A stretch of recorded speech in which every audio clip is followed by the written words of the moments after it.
మొన్న మొదలైనటువంటి బడ్జెట్ సమావేశాల్లో కాంగ్రెస్ పార్టీ మొదటి రోజు నుండే మరి మా బీఆర్ఎస్ నాయకుల ప్రసంగాలకు కావచ్చు, వారు చెప్పినటువంటి అబద్ధాలు, గవర్నర్ గారితో చెప్పించినటువంటి అబద్ధాలపైన ఉలికిపడుతూ వాస్తవాల్ని ప్రజలకు తెలియజేసేటువంటి క్రమంలో మా సీనియర్ నాయకుడు మాజీ మంత్రి సూర్యాపేట ఎమ్మెల్యే జగదీశ్వర్ రెడ్డి గారు ప్రసంగించేటువంటి సమయంలో ప్రతి అణువున కూడా, ప్రతి క్షణాన కూడా అడ్డుకుంటూ వాస్తవాలు ప్రజల్లోకి పోకుండా కాంగ్రెస్ పార్టీ నాయకులు అడ్డుపడడం జరిగింది. దీన్ని పూర్తిగా బీఆర్ఎస్ పార్టీగా మేమంతా కూడా ముక్త కంఠంతో ఖండిస్తూ ఉన్నాం.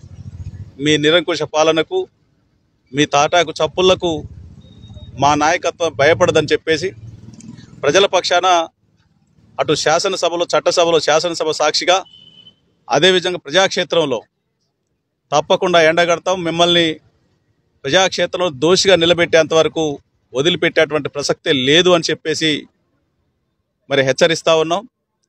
అదేవిధంగా మీరేదో భయపెడితే ఇప్పటికే ప్రజలందరికీ తెలిసిపోయింది. మిమ్మల్ని మీరు చేసినటువంటి అన్యాయంగా పెట్టేటువంటి కేసులు కావచ్చు, అదేవిధంగా అబద్ధపు మోసపూరితమైనటువంటి మాటలు కావచ్చు, అన్నీ కూడా తేటతెల్లమైపోయింది ప్రజలకు.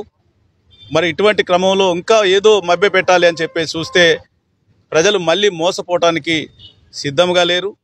మిమ్మల్ని తాట తీసి కర్రు కాల్చి వాత పెట్టడానికి సిద్ధంగా ఉన్నారు. మీ తాటాకు చప్పులకు మేము భయపడేటువంటి ప్రసక్తే లేదు. మా నాయకత్వం కూడా ప్రజల పక్షాన అధికారంలో ఉన్నా, అధికారంలో లేకపోయినా, ప్రతిపక్షంలో ఉన్నా కానీ తప్పకుండా ప్రజల పక్షాన్నే మా పోరాటం ఉంటుంది. ప్రజల గొంతుకై మేము ముందుంటామని చెప్పేసి మరి తెలియజేస్తూ, మరి మిమ్మల్ని దోషులుగా నిలబెట్టేంతవరకు కింది స్థాయి నుండి రాష్ట్ర స్థాయి వరకు కూడా కాంగ్రెస్ పార్టీని వదిలిపెట్టే ప్రసక్తే లేదు. అదేవిధంగా రేవంత్ రెడ్డి గారిని వదిలిపెట్టేటువంటి ప్రసక్తే లేదు. ఎందుకంటే రేవంత్ రెడ్డి గారి మాటలు ఏదో డొక్క తీసి డోలి కడతా, పేగులు తీసి మెడలు వేసుకుంటా అని ఇష్టం వచ్చినట్టు అగౌరవంగా చట్టసభని దిగజార్చే విధంగా, గౌరవాన్ని దిగజార్చే విధమైనటువంటి మాటలన్నీ కూడా ఈ తెలంగాణ సమాజం చూస్తూ ఉంది. తెలంగాణ సమాజం క్షమించదు మిమ్మల్ని ఎప్పుడు కూడా.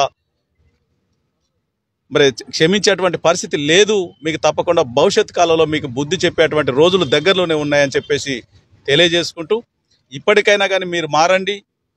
మరి మారి ప్రజలకు ఇచ్చినటువంటి హామీలు అమలు చేసేటువంటి దిశగా మీరందరూ వాస్తవాలు ప్రజలకు తెలిసే విధంగా మీరందరూ ప్రయత్నం చేయాలి.